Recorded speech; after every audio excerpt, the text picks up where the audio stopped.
രായപ്പന് വയസ്സായി പോയി. വിളിച്ചു പറഞ്ഞ അതെല്ലാം അനുസരിക്കുമെന്ന് വിചാരിച്ചല്ലേ? നിങ്ങൾക്ക് എന്താ വേണ്ടേ? വരുന്ന 7 ദിവസം കൊണ്ട് എല്ലാം തീർക്കണം, അതല്ലേ? ഇന്നേതാടാ ആഴ്ച? തിങ്കളാഴ്ച ഏട്ടാ. അടുത്ത തിങ്കളാഴ്ച എല്ലാം അവസാനിപ്പിക്കാം. സർവ്വതും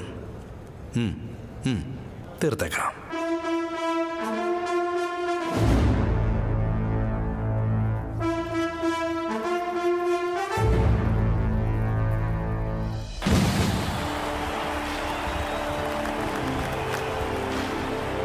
Well done, my buddy. What a fantastic game. Totally an international standard. Thank you, sir. Proud to have you in the national team. ഈ സീസണിൽ മാത്രം 28 ഗോളല്ലേ അടിച്ചത്? അതെ സർ. ഒരു പ്ലെയർ ആയിട്ട് മാത്രമല്ല, നിന്റെ ക്യാപ്റ്റൻസി മെച്ചൂർഡ് ആയിരുന്നു. ഇഫ് ഓൾ ഗോ വെൽ, നിങ്ങൾ ഇന്ത്യൻ ടീം ലീഡ് ചെയ്യുന്നതിന് എല്ലാ പോസിബിലിറ്റീസും ഉണ്ട്. നോക്കാം സെലക്ഷൻ കമ്മിറ്റി എന്താ പറയുന്നത്. ഇനി 3 മാസത്തിൽ പരീക്ഷ ഏട്ടാ. കോച്ചിങ്ങിന് പോകുന്നുണ്ട്. എന്തായാലും ജയിക്കുന്നേ. ഏട്ടാ എന്ത് പറ്റിയടാ? ചതിച്ചു ഏട്ടാ. ലിസ്റ്റിൽ നമ്മുടെ പേരേ ഇല്ല ഏട്ടാ. നീ എന്താ ഈ പറയുന്നേ? നമ്മുടെ 6 പേരും ഇല്ലേ? ഞങ്ങളുടെ കാര്യം വിട ഏട്ടാ. ഏട്ടനെ ക്യാപ്റ്റൻ ആക്കുന്നവരെ പറഞ്ഞ് മോഹിപ്പിച്ചിട്ട് ഇപ്പൊ ലിസ്റ്റിൽ പേര് പോലും ഇല്ല. ബിഗിലേ, എന്തു പറ്റി? ഒന്നുമില്ല അച്ഛാ. അച്ഛാ കതിരെ ചുമ്മാതിരി. എന്താ കതിരെ, എന്താ പ്രശ്നം? ചേട്ടൻ ചോദിച്ചിട്ടില്ലേ എന്താന്ന് പറയും മോനെ? അതച്ഛാ, നാഷണൽ ടീമിന്റെ ലിസ്റ്റ് വന്നിട്ടുണ്ടായിരുന്നു, പക്ഷെ പേരില്ല. നിന്റെ പേരില്ലേ? ബിഗിലേട്ടന്റെ പേര് പോലും ഇല്ല അച്ഛാ. എങ്ങനെയാടാ നിന്റെ പേരില്ലാതെ വരുന്നേ? ക്യാപ്റ്റൻ ആകാൻ വരെ യോഗ്യത ഉണ്ടെന്നല്ലേ പറഞ്ഞത്? ഈ സീസണിൽ ഏറ്റവും കൂടുതൽ ഗോൾ അടിച്ചത് ബിഗിലേട്ടൻ അച്ഛാ. അതും റെക്കോർഡായിരുന്നു. അപ്പൊ പേര് വരേണ്ടതല്ലേ? ഇതിനകത്ത് ഫെഡറേഷൻകാർ എന്തോ കള്ളക്കളി കളിച്ചിട്ടുണ്ട്. ഇല്ല അച്ഛാ, ഞാൻ ഫെഡറേഷനിൽ പോയി സംസാരിച്ചിട്ട് എന്താണെന്ന് പറഞ്ഞേക്കാം. അച്ഛൻ വിട്ടേക്ക്. നീ നോക്കുമല്ലോ? ഞാൻ നോക്കിയുള്ളൂ അച്ഛാ. എല്ലാം ശരിയാവുമല്ലോ മോനെ? ശരിയാവും അച്ഛാ, വിട്ടേക്ക്. അങ്ങനെ വിടരുതേട്ടാ. ഇല്ല മോനെ, ഇത് ഉടനെ ചോദിച്ചറിയണം. വണ്ടി എടുക്ക. വേണ്ട, ഞാൻ രായപ്പനായിട്ടില്ല, മൈക്കിളിന്റെ അച്ഛനായിട്ട്. മോനെ നീ വണ്ടി എടുക്കടാ.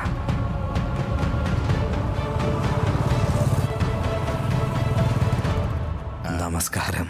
നമസ്കാരം. വരൂ ഇരിക്കൂ. രായപ്പൻ മൈക്കിളിന്റെ ഫാദറാ. അറിയാം, പറയൂ. ഒന്നുമല്ല, സെലക്ഷൻ ലിസ്റ്റില് മോന്റെ പേരില്ല. അതെ, ഇല്ല. നല്ല കളിക്കാരനാ, അങ്ങേക്ക് അറിയാം. Yes, N extraordinary player. ഞാൻ അവനോട് പറഞ്ഞതാ അടുത്ത ക്യാപ്റ്റൻ നീ തന്നെയാണെന്ന്. പിന്നെന്തിനാ സാറേ? അല്ല, പിന്നെന്താ ലിസ്റ്റില് പേര്? സെലക്ഷൻ കമ്മിറ്റി ഞാൻ കണ്ട പോലെ അവനെ കണ്ടില്ല. എല്ലാം വളരെ കറക്റ്റായിരുന്നു. ബാക്ക്ഗ്രൗണ്ട് ചെക്ക് ചെയ്യുമ്പോൾ പോലീസ് റിപ്പോർട്ടിൽ ഒരു ചെറിയ പ്രശ്നം. നിങ്ങളുടെ ക്രിമിനൽ റെക്കോർഡ്സാണ് അവന് ടീമിൽ സെലക്ട് ചെയ്യാത്തതിൻ്റെ കാരണം. സാറേ, അതും ഇതും തമ്മിൽ എന്ത് ബന്ധമാണ് സാറേ ഉള്ളത്? അവൻ്റെ പേരിൽ ഒരു കേസും ഇല്ലല്ലോ. അങ്ങനെയൊന്നും അവർ ചിന്തിച്ചിട്ടില്ല. ഇപ്പോൾ നിങ്ങളുടെ മകൻ നാഷണൽ ടീമിലാണെന്ന് വിചാരിക്കുക. ടീമിലുള്ള എല്ലാവരും ബസ്സിലാണ് പോകുന്നത്.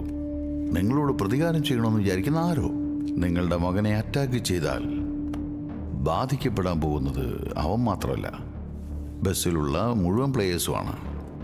അത്ര റിസ്ക് അവരെടുക്കില്ല. എനിക്ക് വിഷമമുണ്ട്.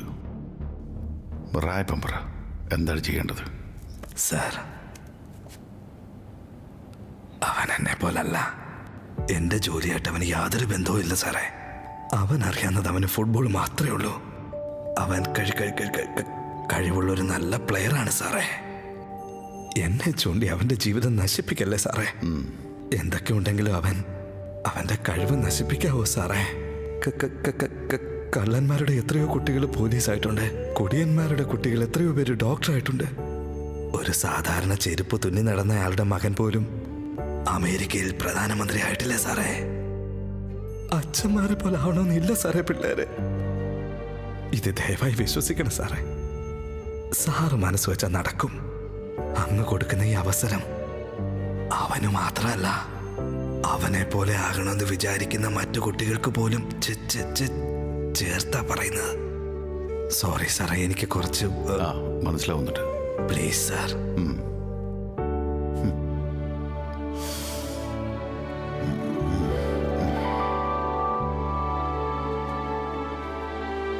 മോനെ.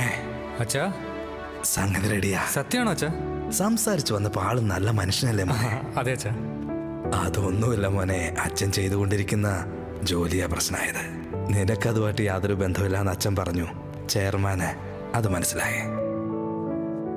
നാളെ നിങ്ങളുടെ എല്ലാവരുടെയും പേര് ലിസ്റ്റിൽ വരും. സന്തോഷായില്ലേ? ഡാ, ഡാ, ഡാ, ഡാ. കെട്ടിപ്പിടിക്കടാ. ന്യായമായിട്ട് കിട്ടേണ്ടത് എതിലേ പോയാലും കിട്ടിയിരിക്കും. താങ്ക്സ് അച്ഛാ.